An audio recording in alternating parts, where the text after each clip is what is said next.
जय श्री कृष्णा फ्रेंड्स, राधे राधे। और आप सभी का मेरे चैनल में बहुत बहुत स्वागत है। फ्रेंड्स, नवरात्रि में हम सभी लोग अपने घरों में ज्वारे उगाते हैं और माना जाता है कि ज्वारे जितने हरे भरे और घने उगते हैं उस साल हमारे घर में उतनी ही सुख समृद्धि और उन्नति बढ़ती है। और हरे भरे घने ज्वारे का उगना उज्जवल भविष्य का प्रतीक भी माना जाता है।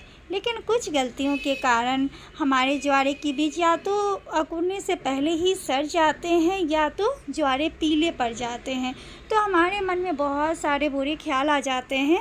तो इसके लिए आज की वीडियो में मैं आप सभी को ज्वारे कैसे बोएं जो हरे भरे और घने होंगे, तो आज की वीडियो इसी विषय पर है। तो देखिए फ्रेंड्स, हरे भरे ज्वारे बोने के लिए सबसे पहले तो हमें चाहिए होती है मिट्टी। कोई विशेष प्रकार की मिट्टी हमें नहीं चाहिए होती, आप अपने घर के गमले से भी मिट्टी ले सकते हैं। बस एक बात का आपको विशेष ध्यान रखना है कि तुलसी के पौधे से मिट्टी हमें नहीं लेनी। मिट्टी में जो भी कंकड़ पत्थर है आप उसे छान लें।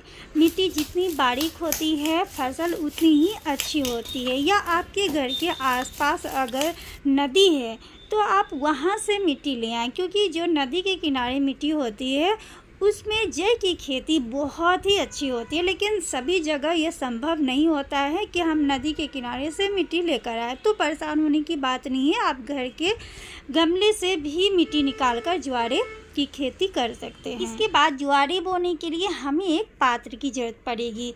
तो अगर आपके घर में पीतल की कोई गहरी थाली हो तो आप उसमें भी ज्वारे उगा सकते हैं, या आप इस तरह के मिट्टी के पात्र में भी ज्वारे उगा सकते हैं। ये पूजा के दुकान में आपको आसानी से मिल जाएगा।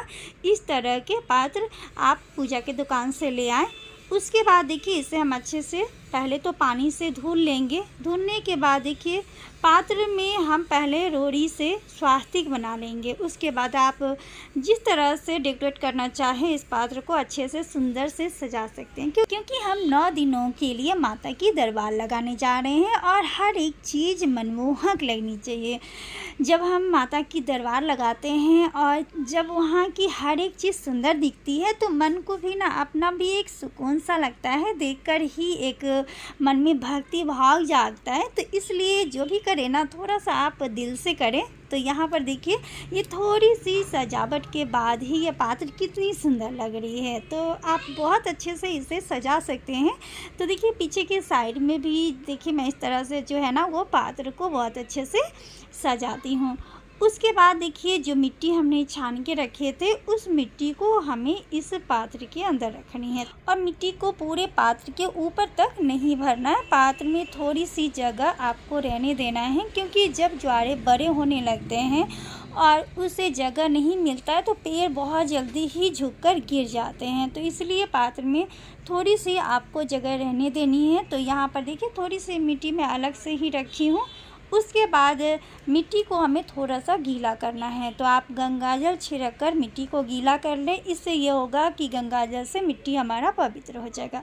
उसके बाद हम हाथ जोड़कर माता रानी से प्रार्थना करेंगे, हे माता रानी, हम ज्वारे की खेती करने जा रहे हैं और आप आशीर्वाद दें कि हमारी ज्वारे की खेती बहुत ही अच्छी हरे भरे होंगे।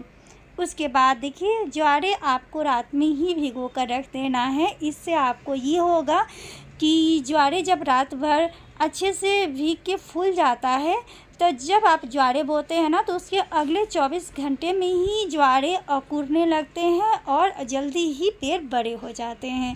तो इसलिए ज्वारे को आप रात में ही भिगो कर रख दें। उसके बाद आप अगली सुबह ज्वारे बोएं। लेकिन किसी कारणवश अगर हम रात में ज्वारे को नहीं भिगो पाते हैं तो भी चिंता करने की बात नहीं है। जिस दिन हम ज्वारे को बोएं उससे 3-4 घंटा पहले भी आप ज्वारे को भिगो के ज्वारे बो सकते हैं।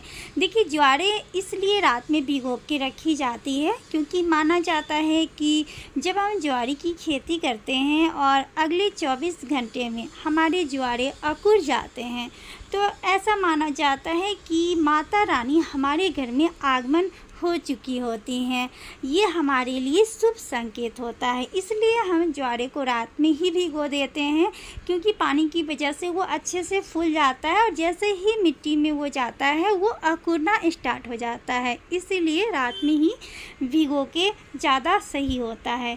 अब यहाँ पर देखिए जई में जो थोड़ी सी मिट्टी बचा के रखी थी वो ऊपर से हम थोड़ी सी छिड़क देंगे। और मिट्टी हमें थोड़ा सा ही जई के ऊपर रखना है, आपको पूरा जई मिट्टी से ढकना नहीं होता है।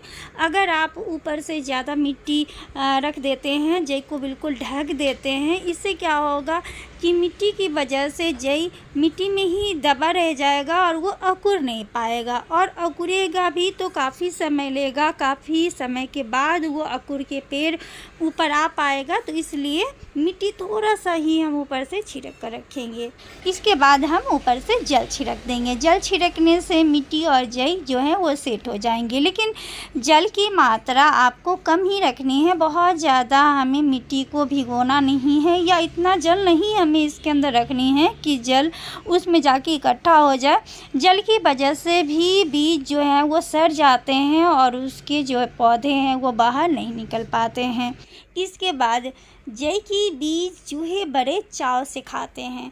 तो अगर आपके घर में चूहे हैं तो आपको 1-2 दिन तक चूहे से बचाना पड़ेगा। तो आपके घर में पात्र के बराबर जो भी थाली प्लेट है आप उसमें स्वास्तिक बना लें, और कम से कम 1-2 दिन के लिए आप बीज को ढक कर रखें।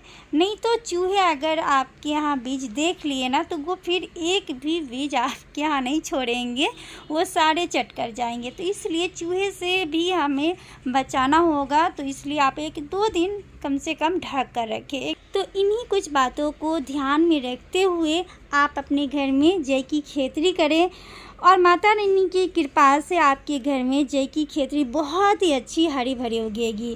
फ्रेंड्स, ये कुछ टिप्स हैं जो आपको जई की खेती करते समय ध्यान देने हैं। कुछ बातों पे जो मैं आप सभी को बताई हूँ, उन सभी बातों को आपको ध्यान देने हैं, और माता रानी की कृपा से आप सभी के घर में हरे भरे ज्वारे उगेंगे।